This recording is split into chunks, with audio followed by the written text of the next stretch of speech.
Coucou toi, comme promis je reviens avec une nouvelle vidéo, mais tout d'abord n'hésite pas à t'abonner à ma chaîne, à me rejoindre sur Instagram et un petit like sur ma vidéo, ça me fait toujours très plaisir.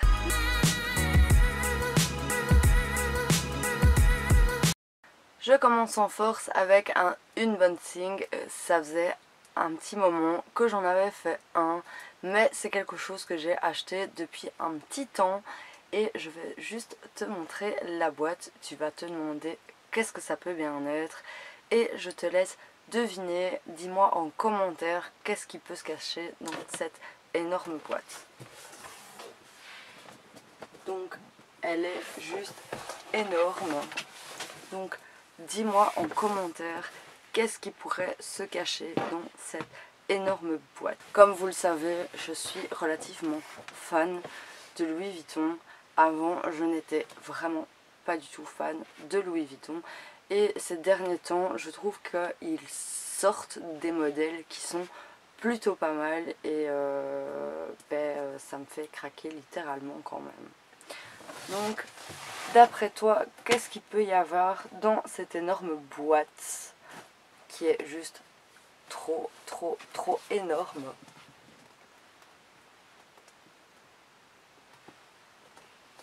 Donc tu peux le voir par toi-même que la boîte est vraiment très grosse. Avant de commencer à déballer, je vais ouvrir pour prendre ce qui s'y cache à l'intérieur. Donc voici le back. Donc c'est quand même une très grosse pièce. Donc ça faisait un petit moment qu'il me faisait clairement de l'œil et je me suis dit c'est très pratique, ça peut me servir à beaucoup de choses parce que quand je fais un achat je réfléchis toujours à ce que ça me serve, à ce qu'il ne reste pas dans une boîte planquée, parce que c'est pour qu'il reste dans sa boîte, ça ne vaut clairement pas la peine de dépenser autant d'argent là-dedans. Donc quand vous achetez une pièce quand même qui coûte relativement cher, posez-vous toujours les bonnes questions si vous allez l'utiliser régulièrement, si vous allez le rentabiliser. C'est vraiment la chose la plus importante, je trouve, quand on achète quelque chose qui coûte très cher. Donc je me suis acheté ce merveilleux bébé qui est le Keppel 55 sans bandoulière.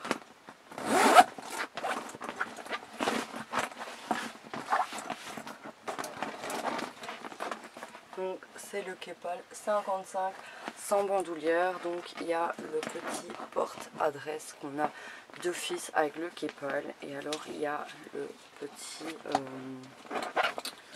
je sais pas comment on appelle ça, mais c'est pour fermer les deux anses, pour les tenir bien fermées quoi. Avec le Keppel on reçoit bien évidemment le fameux cadenas que je remets toujours dans son petit pochon quand je le range à sa place.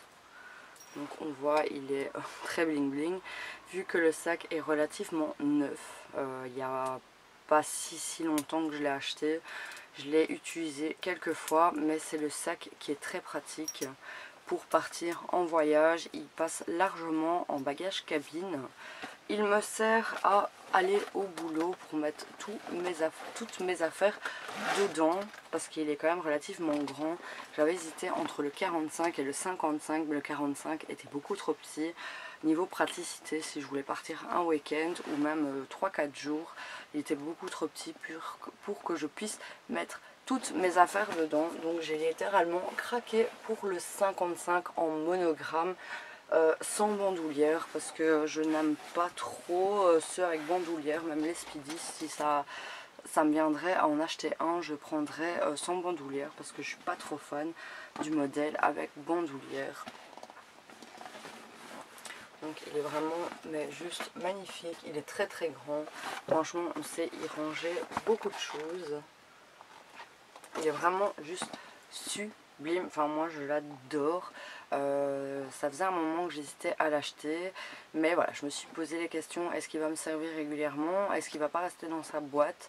c'est vraiment toutes les questions à laquelle je me suis posée avant de l'acheter, parce que il coûte de la modique somme de 1080 euros. Donc c'est quand même un sacré budget pour un bagage, un sac de travail, enfin pour ce que vous voulez quoi.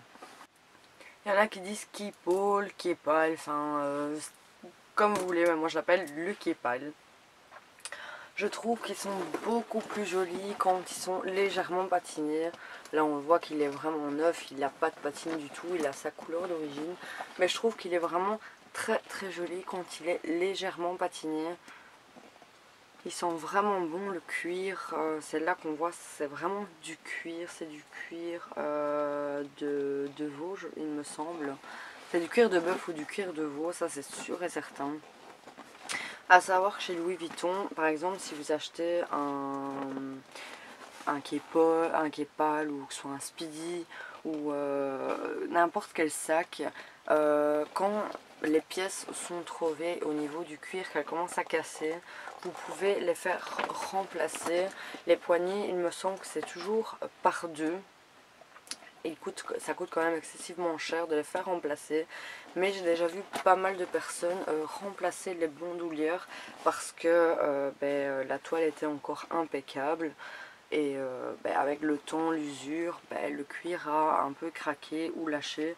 Donc il remplace juste les petites bandoulières et même toutes les bandes. Il y en a vraiment qui le font.